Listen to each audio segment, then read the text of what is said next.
নমস্কার বন্ধুরা, একটা নতুন ভিডিওতে আপনাদের সবাইকে অনেক স্বাগত জানাচ্ছি। আশা করছি সবাই খুব ভালো আছেন। বড়দের প্রণাম, ছোটদের অনেক ভালোবাসা।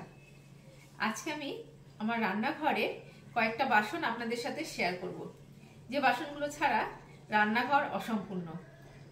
প্রাথমিকভাবে এই কয়েকটি বাসন রান্নাঘরে থাকা খুবই প্রয়োজন। তাহলে চলুন ভিডিওটা শুরু করা যাক। আমাদের রান্নাঘরে অপ্রয়োজনীয় অনেক বাসন থাকে, যেগুলো হয়তো আমাদের কোনো কাজেই লাগে না বলতে ব্যবহার হয় না, রোজ ব্যবহার হয় না। কিন্তু আমি আজকে আপনাদের সাথে রোজ ব্যবহার আমরা করব এবং করলে কিভাবে আমরা সুবিধাটা পাবো সেটাই আপনাদের সাথে শেয়ার করব।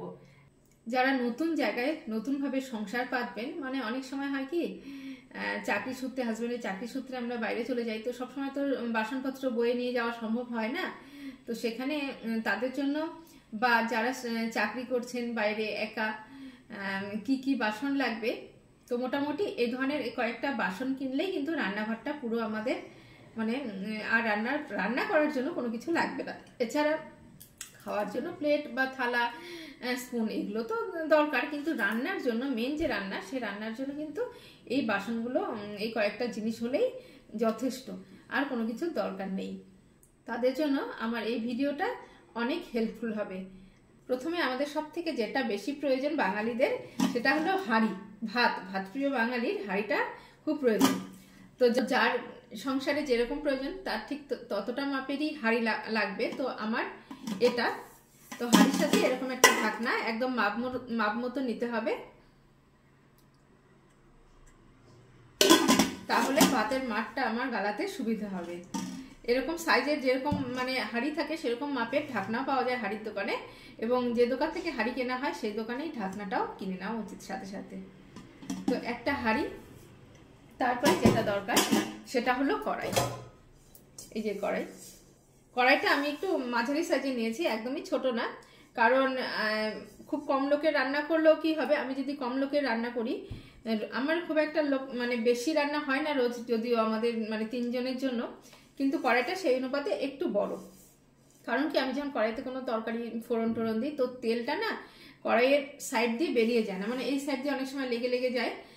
তো কড়াইয়ের তেলটা আর কি কড়াইয়ের ভেতরেই থাকে, এবং যার ফলে কড়াইটা আমার এরকমই পরিষ্কার থাকবে সবসময়। যদিও আমার অনেক কয়টা কড়াই আছে, তো এটা একটা আমার অভিজ্ঞতা দিয়ে আমি বাসনগুলো আপনাদের সাথে শেয়ার করছি যে কোনগুলো একদম খুবই প্রয়োজন। এছাড়া অপ্রয়োজনীয় বাসনও আমরা কিনে থাকি, কিন্তু সেগুলোকে, অপ্রয়োজনীয় বাসন না, আমাদের স্বভাবই হচ্ছে বাসন দেখলে মনে হয় যে বাসন কিনি, তো সেগুলো রান্নাঘরে বাইরে যদি রাখা হয় সবসময় ব্যবহারও হয় না, আর ধুলো পড়ে সেগুলো খারাপ হয়ে যায়, আর পরিষ্কার করার রোজ রোজ পরিষ্কার করা হয় না।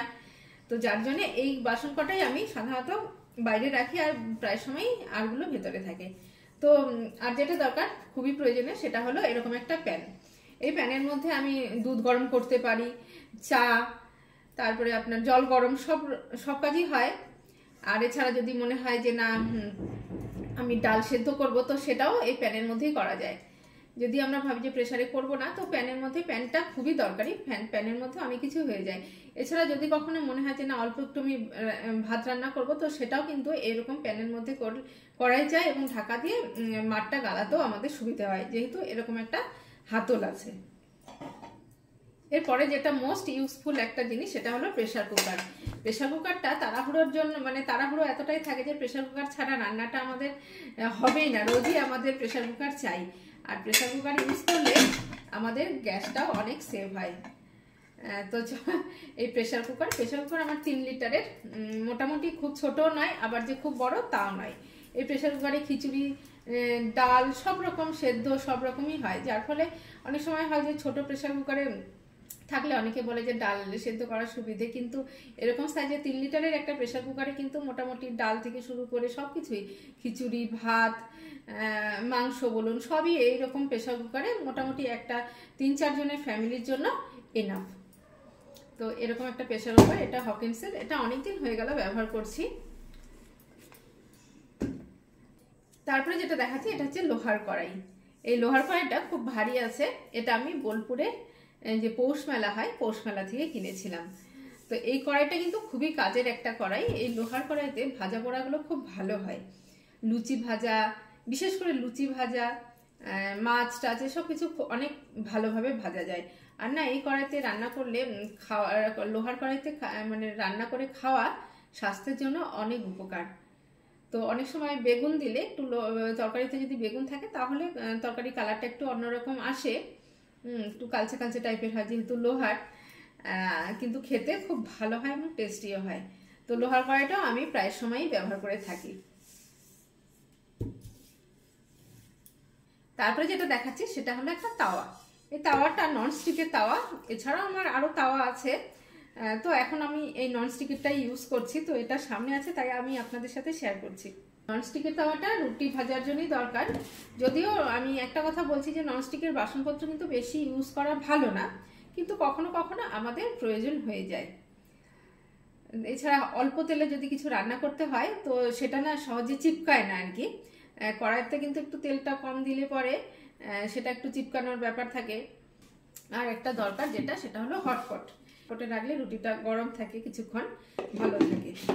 তো এরকম একটা হটপটও আমার বাইরে থাকে সবসময়। একটা ননস্টিকের প্যান, এই ননস্টিকের প্যানটা বিশেষ বিশেষ সময়ে কিন্তু অনেক কাজের হয়। এই ননস্টিকের প্যানের মধ্যে আমরা খুব কম তেলেই অনেক কিছু রান্না করতে পারি।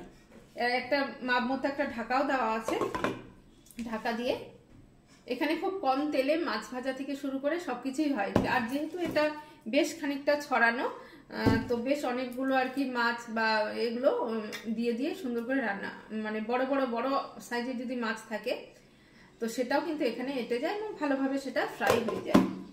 তো এরকম ননস্টিকের একটা তাওয়া খুব দরকারি, এরকম ঢাকা দেওয়া, এটা আমি রেখেছি। এটা মাঝে মাঝে প্রয়োজন হয় যখন, তখনই ইউজ করি, তাছাড়া খুব একটা ইউজ করি না।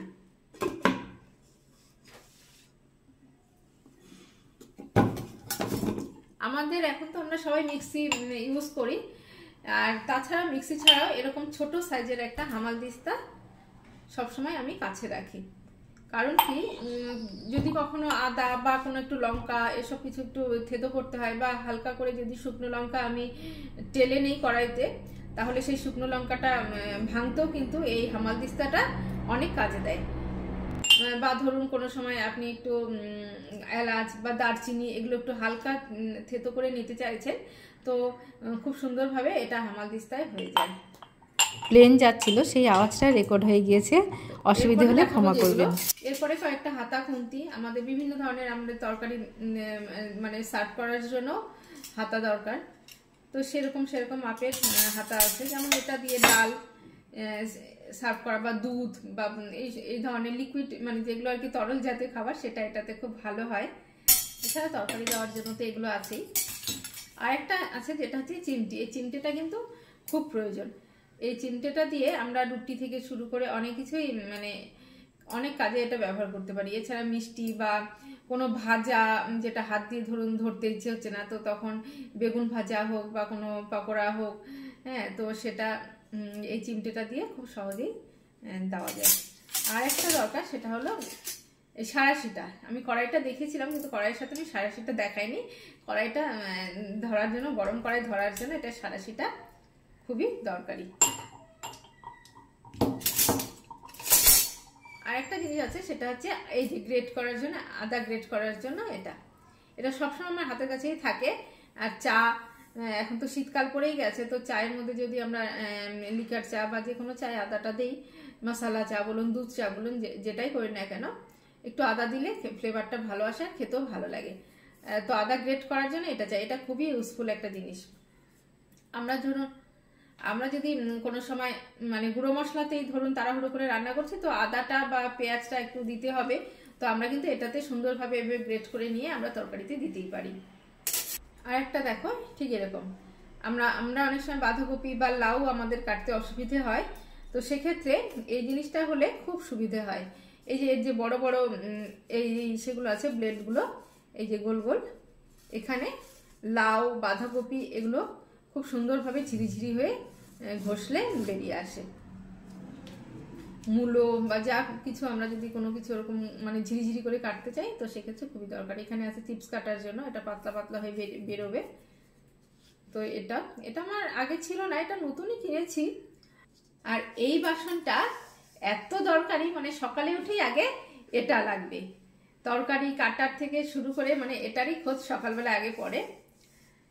এটার মধ্যে আমরা তরকারিটা ধুয়ে জলটা ঝরাতে পারি, বা মাছ ধুয়ে মাছের জল ঝরাতে পারি, মাংস যাই ধুই না কেন এক্সট্রা যে জলটা থাকে সেটা কিন্তু খুব সুন্দরভাবে এরকম একটা বাসন থাকলে জলটা খুব সহজেই আমরা ঝরিয়ে নিতে পারবো। এই বাসনটা আবার বল আকৃতিরও হয়, তো আমার এটা আছে, আমার বলটাও আছে, বলটা ভেতরে আছে, কিন্তু এখন মানে এটা ব্যবহার করতে বেশি সুবিধা হচ্ছে। এটাকে ব্যবহার করতে হবে ঠিক এভাবে, ধরুন আমি এটার মধ্যে এভাবে বসিয়ে রাখতে হবে কোনো একটা বাসনের মধ্যে, তাহলে জলটা নিচে পড়বে আর যে সবজি বলুন মাছ বা মাংস যাই ধোয়া হোক না কেন সেটা উপরে থাকবে। কিন্তু আমরা যদি কোনো মানে জল এই বাসনটা সবজি রেখে যদি কোনো সমতল জায়গায় বসিয়ে রাখি তাহলে রান্নাঘরে পুরো জল ছড়িয়ে যাবে আর ব্যাপারটা একটু হিজিবিজি হয়ে যাবে। এরপরে আসছি এরকম কয়েকটা বাসনে। এই বাসনগুলোতে সাধারণত তরকারি সবজি এসব রাখা হয়, ডাল বা আমরা যখন ভাত রান্না করি ভাতটা রান্না করে হাঁড়ি থেকে বার করে নিয়ে এই ধরনের একটা বড় যদি বাটি থাকে আমরা এই বড় বাটিটার মধ্যে ভাতটাকে রেখে দিতে পারি। তো এই হলো আমার কিচেনের আমার ইউজফুল কয়েকটা বাসন, আমি যেভাবে এগুলোকে ইউজ করে থাকি। ভিডিওটা যদি ভালো লাগে তাহলে অবশ্যই চ্যানেলটা সাবস্ক্রাইব করে বেল আইকনটি প্রেস করবে আমার পরবর্তী ভিডিও দেখার জন্য। যারা ভিডিওটা দেখলেন তাদের অসংখ্য ধন্যবাদ। সবাই ভালো থাকবেন, সুস্থ থাকবেন, প্রিয়জনদের নিয়ে আনন্দে থাকবেন। দেখা হচ্ছে আরেকটা নতুন ভিডিওতে, ততক্ষণের জন্য বাই।